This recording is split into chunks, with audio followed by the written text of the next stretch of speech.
Hey you. Yeah, you. Watching this right now. Imagine this. You're deep in the woods, miles from anyone, with just your friends and a flickering campfire.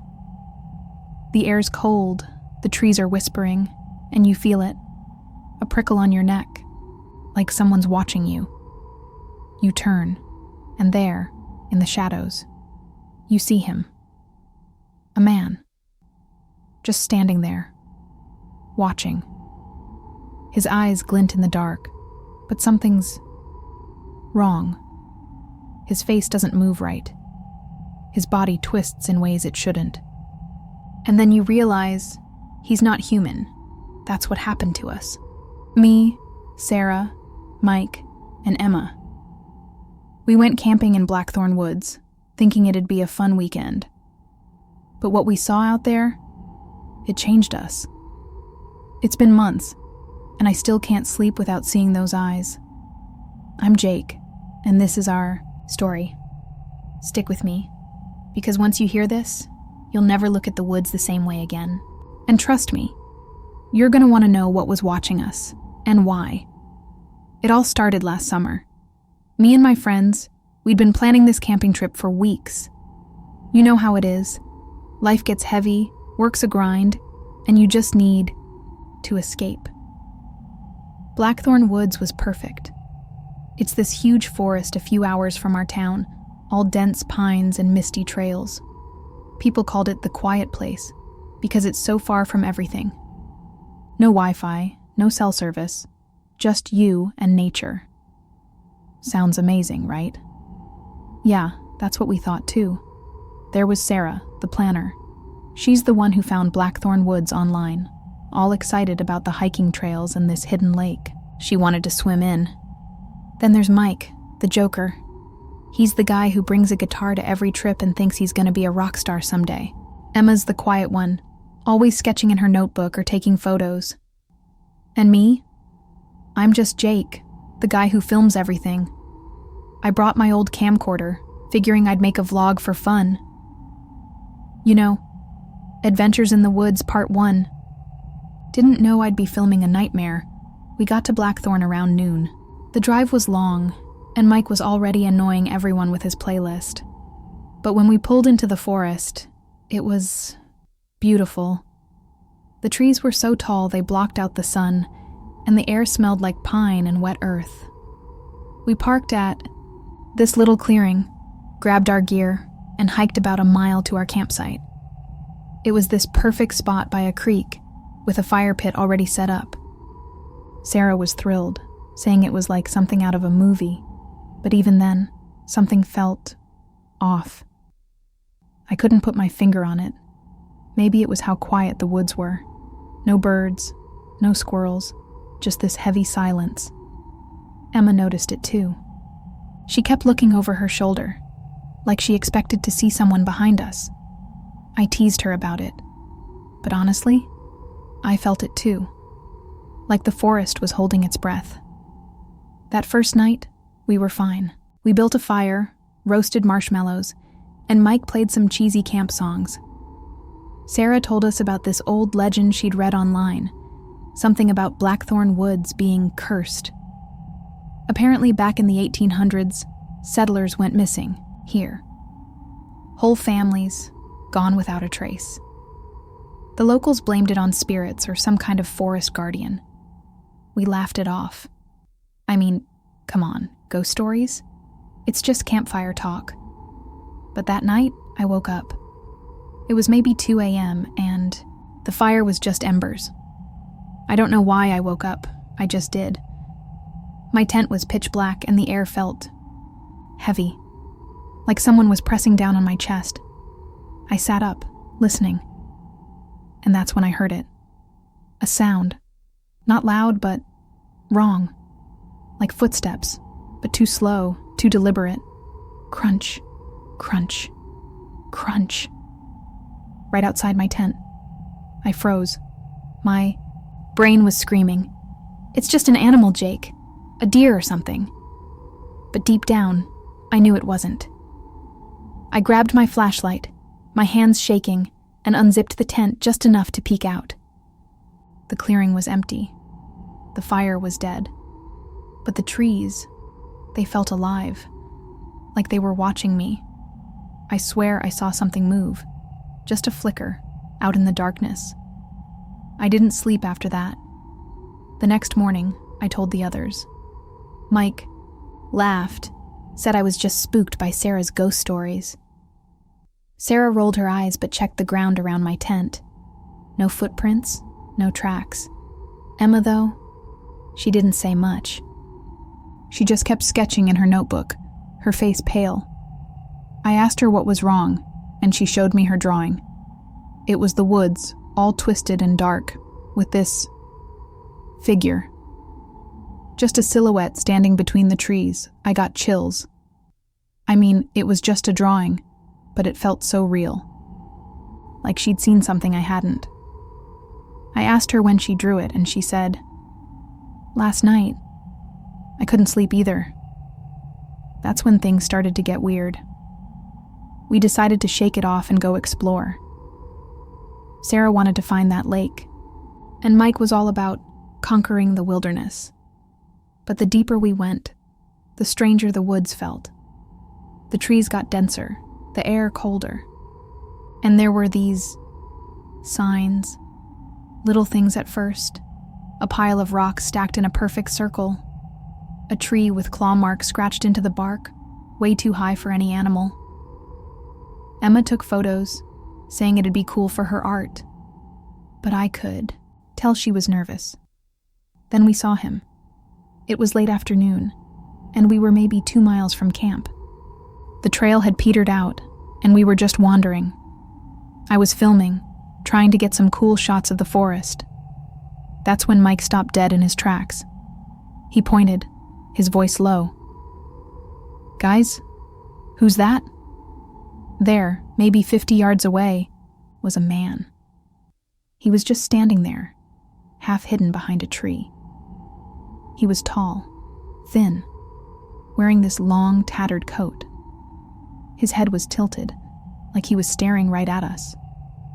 But his face, I couldn't see it. Not clearly. It was like the shadows were swallowing it. Sarah whispered, "Is he lost?" Mike, being Mike, cupped his hands and yelled, "Hey, you okay, man?" The figure didn't move, didn't answer, just stood there, watching. I zoomed in with my camcorder, but the lens kept glitching, like it couldn't focus on him. My stomach twisted.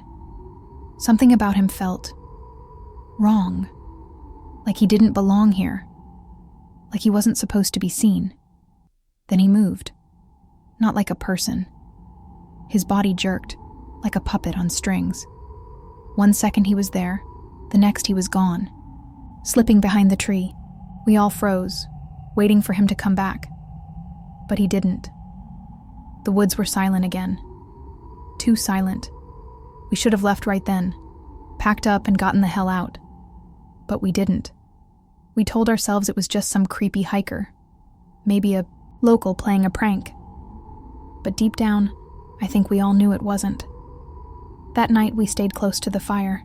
Nobody wanted to admit how freaked out we were. But you could feel it. The air was thick with it. Emma kept her sketchbook clutched to her chest, and Mike wasn't joking anymore. Sarah kept checking her phone, even though there was no signal. And me? I couldn't stop replaying that moment in my head. The way he moved. The way he watched us. Around midnight, it started again. The footsteps. Slow, deliberate, circling our camp. Crunch, crunch, crunch. We all heard it this time. Mike grabbed a flashlight and shone it into the trees, but the beam barely cut through the dark. It was like the forest was swallowing the light. Sarah whispered, "Jake, get the camera." I didn't want to. My hands were shaking so bad I could barely hold it, but I turned it on, the little red light blinking in the dark. I panned around, trying to see something, anything. And then, there, a glimpse, just for a second. Those eyes, glowing, like an animal's, but wrong. too big, too bright. They were watching us from the trees. Emma screamed. Mike cursed, throwing a rock into the woods. The footsteps stopped, but the feeling didn't. It was like the thing was still there, just out of sight, waiting. The next day, we found something worse. We were packing up, ready to leave. None of us wanted to stay another night. But as we were breaking down the tents, Emma found it. A symbol, carved into the dirt right where we'd slept. It was this weird, spiraling shape, like a cross between a star and a maze. It hadn't been there the day before. I know it hadn't. Sarah took a picture, her voice shaking. This isn't normal. We need to go, now. But as we started hiking back to the car, we realized something. The trail was gone. Not overgrown or hard to find. Gone. The path we'd taken yesterday was just trees, like the forest had rearranged itself overnight. That's when we heard it. A sound like nothing I've ever heard. Not a scream, not a growl, but something in between. It came from everywhere and nowhere, echoing through the trees. And then we saw him again. Closer this time. His body was wrong. Too long, too thin, like it was stretched. His face. God, his face. It wasn't a face. It was a mask of shadows, with those glowing eyes burning through. We ran. I don't know how long we ran. Hours, maybe. The woods seemed to go on forever, like they were looping. We'd passed the same twisted tree, the same pile of rocks, over and over. My lungs burned, my legs screamed, but we couldn't stop. Every time we slowed down, we'd hear that sound, that awful, inhuman sound. Eventually, we found a clearing. Not our campsite, but something else. There was this old cabin, half collapsed, covered in moss. It looked like it hadn't been touched in decades. The door was hanging off its hinges, and inside... God, I wish we hadn't gone inside. The walls were covered in those symbols. Hundreds of them, carved into the wood, painted in something that looked like blood. There were bones too, small ones, like from animals, arranged in patterns on the floor. And in the corner, a book. An old leather-bound journal, its pages yellowed and brittle. Sarah picked it up, her hands trembling. She started reading out loud.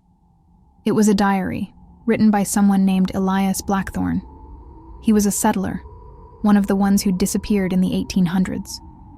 His entries started normal, talking about crops, the weather, his family. But then they got strange. He wrote about the woods whispering to him, about seeing a man who wasn't a man. He called it the Watcher. Elias said the Watcher wasn't human. It was something older, something that lived in the forest before people came. It fed on fear, on despair. The more you ran, the stronger it got. He wrote that the symbols were a way to keep it at bay, but they stopped working. The last entry just said, "It's here. God help me." We were all silent. The air in the cabin felt wrong, like it was pressing in on us. Emma was crying. Mike was pacing. And Sarah, she looked like she'd seen a ghost. She said, "This is real. This thing. It's been here for centuries." That's when the door slammed shut. We screamed, pounding on the door, but it wouldn't budge.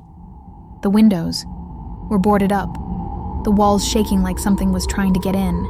That sound, the Watcher's sound, was everywhere, louder than ever. It wasn't just outside, it was inside, with us. Mike grabbed a chair and smashed it against the door, but it didn't even dent. Emma was hyperventilating, clutching her sketchbook like it could save her. Sarah was flipping through the journal, yelling, There's gotta be something in here, something to stop it. And me? I was filming. I don't know why. Maybe I thought if we didn't make it, someone would find the footage. Someone would know what happened to us. Then Sarah found it. A page in the journal, written in frantic, shaky handwriting. It said the watcher could be trapped, but it needed a sacrifice. Not blood, not death, but fear. You had to face it, look into its eyes, and not run. Elias had tried, but he'd failed. He'd run, and the watcher took him. Face it? Are you kidding me? Every instinct in my body was screaming to run, to hide, to get as far away as possible. But the cabin was shaking harder now. The symbols on the walls glowing faintly, like they were alive. And those eyes, they were everywhere. In the shadows, in the cracks, watching us. Sarah grabbed my hand. "Jake, we have to do this. Together." Mike nodded, his face pale. Emma was still crying, but she stood up, her sketchbook falling to the floor. We linked hands, standing in the center of the cabin. The air was freezing, the sound deafening. And then we saw it. The Watcher. Not outside, not in the shadows, but right there, in front of us. Its body was a nightmare, twisted, elongated, with limbs that didn't bend right. Its face was a void, those glowing eyes burning into us. We didn't run. We stared. My heart was pounding so hard I thought it had burst. The Watcher screamed, a sound that felt like it was tearing my soul apart. But we held on. We didn't look away. And then it stopped. The screaming, the shaking, the eyes. The cabin was silent. The door creaked open. We stumbled out, the forest quiet again. The symbols were gone. The journal was blank. It was like nothing had happened. But we knew it had. We hiked back to the car, not saying a word. When we got home, we burned the footage. All of it. Except this. I kept one tape. I don't know why. Maybe because I need you to believe me. That was 6 months ago. We don't talk about Blackthorn Woods anymore. Sarah moved away. Mike doesn't joke anymore. Emma burned her sketchbook. And me? I still see those eyes.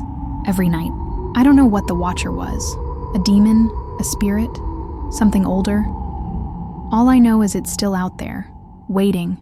So, next time you're in the woods, and you feel that prickle on your neck, look closely. Because it might be watching you if, you made it this far, thank you. This story, it's not easy to tell. If you've ever seen something you can't explain, something that haunts you, drop it in the comments. I need to know I'm not alone.